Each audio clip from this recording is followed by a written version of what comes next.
Hey everyone, I was just road testing this vehicle after I finished working on it, and it's much nicer to drive than a couple of, well, they're nicer to drive than both the vehicles that I drove yesterday. That being said, I drive Prados. When I drove 200s, as much as the right foot part was a bit nicer, the rest of the vehicle, the Prado drives better. This is the issue we've got, right?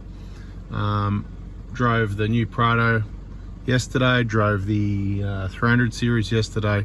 The 300 series is a rocket ship, goes really well. I don't know how long for, but it goes really well, and they're not making them at the moment, so you can't get one, and they cost 2 Prados, so it's a lot of money. I just can't justify the expense really, even though I can afford it.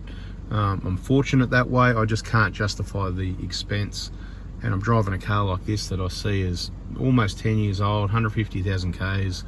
It's a nice vehicle here, and I think it drives really well. And just the handling, the performance, the way it drives compared to the vehicle yesterday, I don't feel like I got an extra half a ton sitting over the back axle. Just everything works well. Am I just simple or what? But I just love it. This is a nice vehicle.